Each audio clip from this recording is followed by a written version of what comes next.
गुरु तुम हो ज्ञानी ज्ञान के दाता, मुनि गुरुवर को करके प्रणाम गाऊं मैं, ध्याऊं मैं सुबह शाम। पुलक सागर एक नाम एक नाम। इस कार्यक्रम के प्रसारण पुण्यार्जक परिवार हैं श्री सुधाकर जी अग्रवाल, जितेंद्र कुमार सुधाकर जी अग्रवाल, ट्रस्टी जिन शरणम तीर्थ, संरक्षक पुलक मंच परिवार श्री रामपुर, सौभाग्यवती प्रिया जितेंद्र कुमार अग्रवाल, अध्यक्षा पुलक मंच परिवार श्री रामपुर, राष्ट्रीय शिक्षा मंत्री पुलक मंच परिवार, संयोजिका जिन शरणम छात्रावास, अध्यक्षा आचार्य शांति सागर पाठशाला श्री रामपुर, कुमारी समृद्धि चिरंजीव सार्थक अग्रवाल परिवार श्री रामपुर, जैन एग्रो इंडस्ट्रीज, निर्माता कॉटन सीड ऑयल और एग्रो उत्पाद, plot number A180 MIDC Shri Rampur, जिला अहमदनगर, महाराष्ट्र। परेशान हो गया बूढ़ा। छोटी बहू कहती हम नहीं रखेंगे, बड़ी बहू कहती है हम नहीं रखेंगे। क्या किया जाए? समाज के लोगों ने कहा प्रतिष्ठित घर है, ऐसा नहीं होना चाहिए, यह अच्छा व्यवहार नहीं है समाज में। दोनों बहू बेटियों को पंचों ने समझाया। समझाने के बाद क्या हुआ? फैसला हो गया कि 15 दिन तुम रख लेना, 15 दिन तुम रख लेना। बूढ़ा बोला 31 का महीना हुआ तो क्या करूंगा, फिर कहां जाऊंगा मैं? 15 का तो फैसला हो गया, 31 को क्या होगा? बोले 31 में मंदिर में जाके जागरण करो, आराम से रहो, भगवान का भजन करो, प्रभु का। उस बूढ़े को मैंने देखा, बड़ा दुखी था, मेरे पास आया, बोले महाराज बड़ा परेशान हूं, बड़ा दुखी हूं, क्या करूं? मैंने कहा क्या परेशानी है? बोले दोनों बच्चे रखना नहीं चाहते हैं, दोनों को मेरी दौलत चाहिए, लेकिन बाप किसी को नहीं चाहिए, बूढ़ा किसी को नहीं चाहिए, पैसा सबको चाहिए। तो मैंने कहा एक काम कर। बोले क्या? मैंने कहा एक वृद्धाश्रम है मेरा पुष्पगिरी में, तुम जाओ उसमें जाके रहने लगो। तुमको पेंशन मिलती है? बोले मिलती है। मैंने कहा कितनी मिलती है? बोले 6वां वेतन आयोग भी लागू हो चुका था रिटायर होते होते। तो मैंने कहा कितनी मिलती है? तो बोले 30-40 हजार तो मिल जाती है। मैंने कहा अरे बूढ़े आदमी, अकेला है, बुढ़िया चली गई तुझे छोड़कर, 40 हजार में तेरा गुजारा नहीं होता। अरे गुजारा तो बोले हो जाएगा, बच भी जाएगा पैसा। तो मैंने कहा एक काम कर, बड़े को भी छोड़ और छोटे को भी छोड़, जा वानप्रस्थ आश्रम में जाकर के वृद्धाश्रम में रह, भगवान का भजन कर, किसी के हाथ मत फैलाना। गवर्नमेंट तुझे तनख्वाह दे रही, गवर्नमेंट पेंशन दे रही है, आराम से दिन गुजारना, मुनियों को आहार देना, भगवान की भक्ति करना। बोले महाराज कह तो सही रहे हो। तुम इनका फिर मैं फोन लगाऊं, करूं तुम्हारी रुकने की वहां व्यवस्था, खूब पूजा भक्ति करना। बोले महाराज 12 घंटे का समय दे दो, कल का समय। दूसरे दिन मेरे पास आया, मैंने कहा दादाजी जा रहे हो? बोले महाराज आप कहे तो बिल्कुल सही रहे हो, रात भर मैंने सोचा तुम्हारे जैसी शिक्षा किसी की नहीं हो सकती है। तो मैंने कहा मैं कमरा बुक करूं तुम्हारा वृद्धाश्रम का? बोले महाराज फिर मन ये आता है, तैयारी तो कर ली, अटैची लगा ली, पूरी तैयारी है जाने की। तो मैंने कहा आप क्या विचार है? बोले अब ये सोचता हूं कि महाराज जाने दो ना, बच्चे हैं तो अपने ही। मैंने कहा जाओ भाड़ में, अब तुम ध्यान रखना।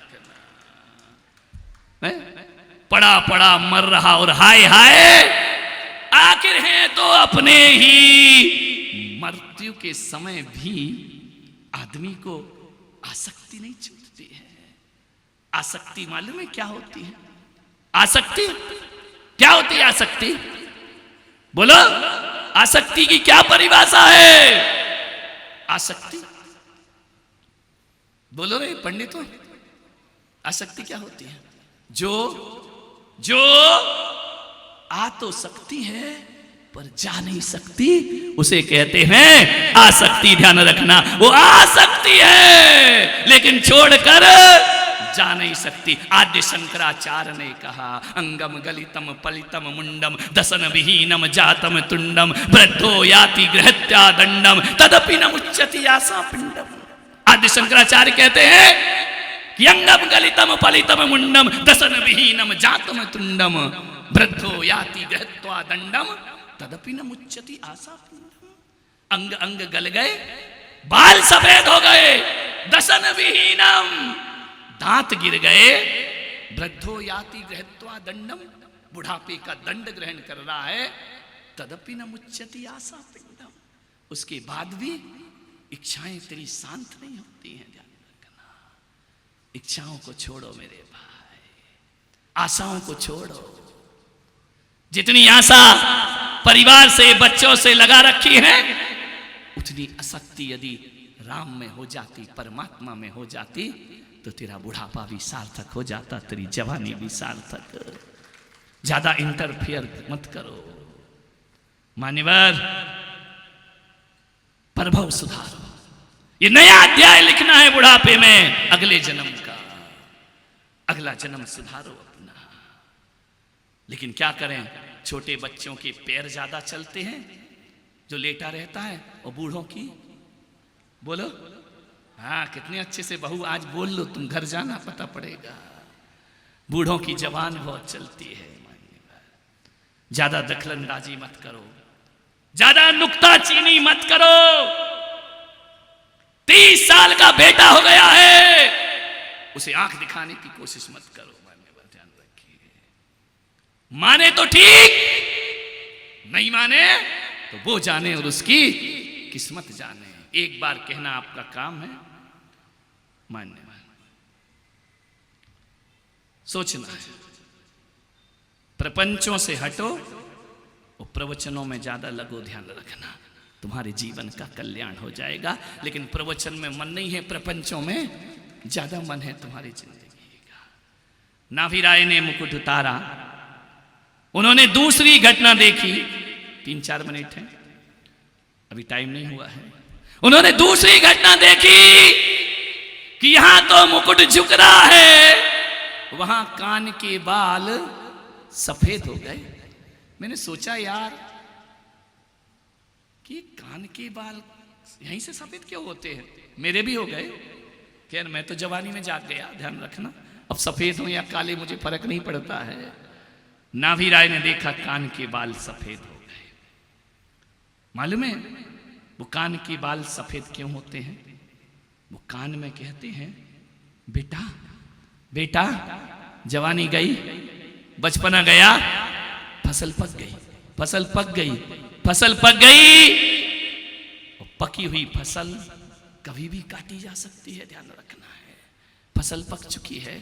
वो कान में बाल कहते हैं, देख तूने बहुत शैम्पू किया, तूने बहुत तेल लगाए, तूने बहुत हमारी मालिश कराई, चंपी कराई, देख तूने बहुत मेरी सेवा की।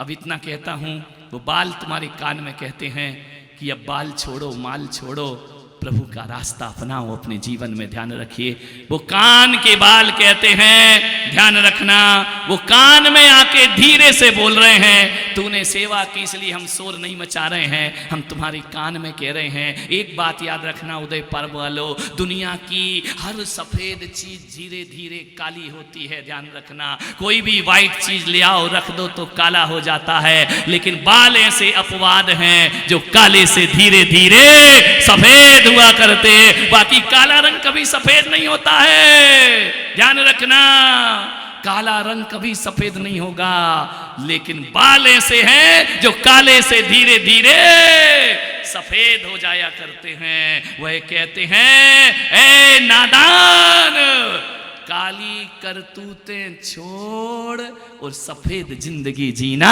प्रारंभ कर दे।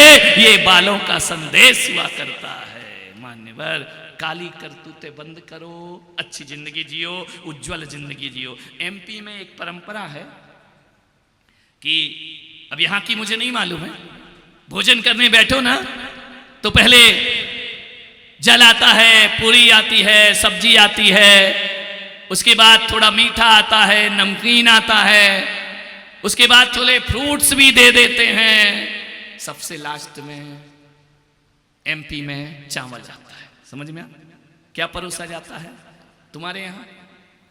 बोलो, कौन बोला? हम तो बुढ़ऊ को पहले चावल ही रख देते हैं। ध्यान रखना, विचार करिए। मध्य प्रदेश में, उत्तर प्रदेश में परंपरा है, सबसे आखिरी में चावल आता है। चावल का रंग कैसा होता है? बोलो ईमानदारी से। चावल आ गया, इसका मतलब क्या है? इसका मतलब इतना ही है, परोसने वाला कह रहा है अब गुलाब जामुन का इंतजार मत करना, अब चमचम नहीं आने वाली है, अब कचौरी नहीं मिलने वाली है, अब पूरी नहीं मिलने वाली है, अब चावल आ गया, इसका मतलब चावल खाओ, हाथ धो और उठ जाओ। भगवान ने भी सर पे चावल परोस दिए हैं, ध्यान रखना।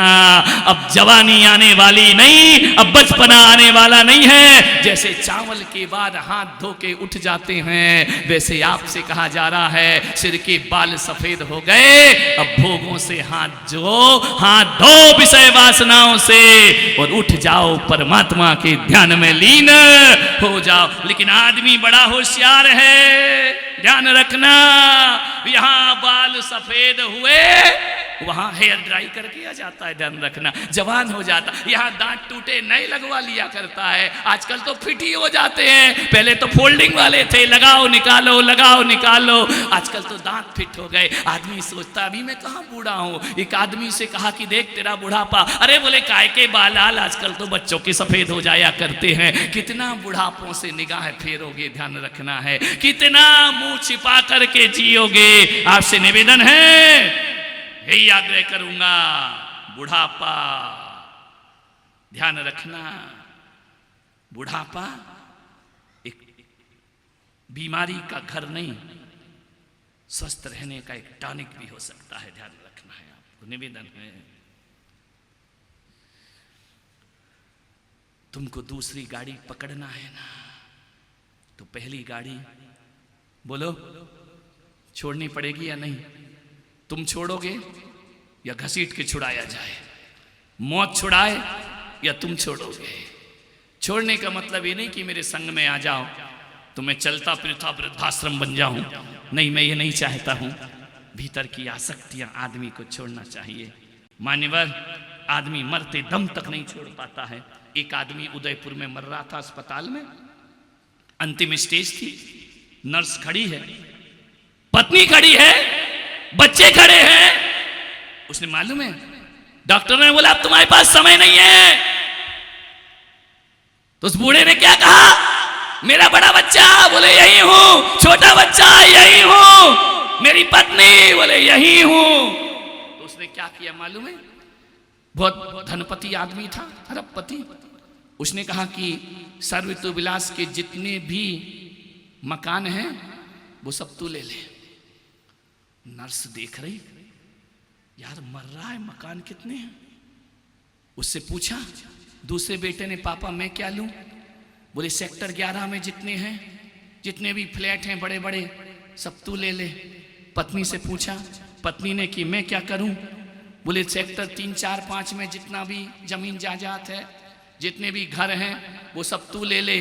नर्स ने कहा, सौभाग्यशाली हो देवी आप, तुम्हारा पति इतना अरबपति है कि 50 फ्लैट वहाँ के और 100 फ्लैट वहाँ के और 500 मकान यहाँ के, धन्य हो गई, इतना धनपति तुम्हारा पति है। ये जा रहा है सबको कितना सौंप कर जा रहा है। उसने माथे पर हाथ रखा, बोला काय का धनपति है? बोले इतने मकान दे रहा है, इतने फ्लैट दे रहा है, ये धनपति तो है। बोले काय का धनपति है? जिंदगी भर अखबार बांटा है। समझ गए क्या? और हमें भी अखबार ही पकड़ के जा रहा है कि सर्वत्र विलास के इतने फ्लैट में डाल देना, वहां इतने डाल देना, काय का धनपति।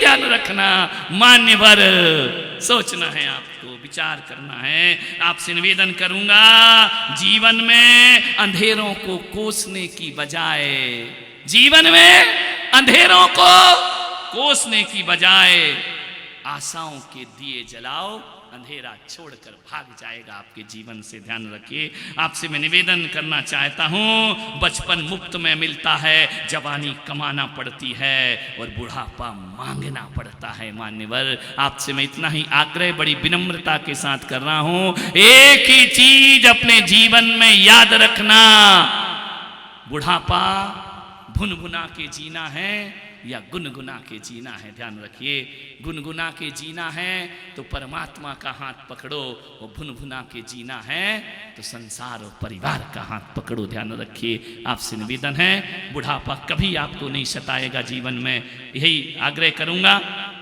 समय हो गया है आपका, श्री वासुदेव जी देवनानी साहब यहाँ पर पधारे हैं। उनके बारे में जितना कहा जाए कम है। ऐसा विरक्त व्यक्तित्व कह सकता हूँ कि इस उम्र में भी जो सतपथ के रास्ते पर चल रहे हैं, बुढ़ापा हो तो इनके जैसा होना चाहिए। ध्यान रखिए। मैं यहाँ पर ओपी जैन साहब RAS यहाँ पर मौजूद हैं, एडिशनल कमिश्नर साहब, उनको बहुत बहुत आशीर्वाद प्रदान करता हूँ। और 2 मिनट रुकिए, ज़्यादा लंबा टाइम नहीं लूँगा, बस 2 सेकेंड।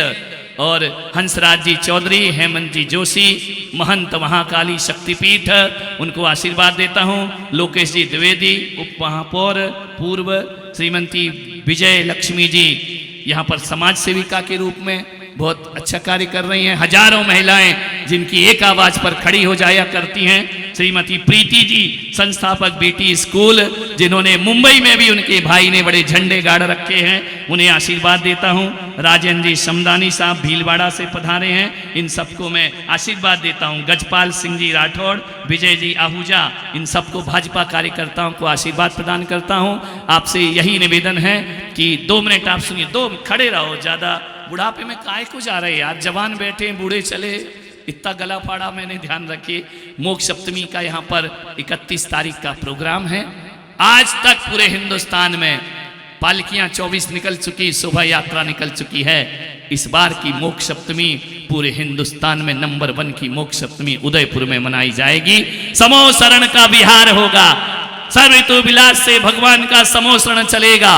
8 कुमारिकाएं, 56 कुमारिकाएं, 100 धर्मेंद्र रावत हाथी पर सवार होकर, ईशान सानत कुमार महेंद्र, भगवान पारसनाथ का दिव्य समोसरण विहार जैसा आगम में वर्णन है, अद्भुत दृश्य वह होगा। हजारों इंद्राणी चलेंगे, यहाँ सम्मेद शिखर बनेगा। यहाँ के कार्यक्रम से ज्यादा महत्वपूर्ण शोभा यात्रा देखने लायक होगी। बाहर से बड़ौद से बड़ी बड़ी झांकियां आ रही हैं।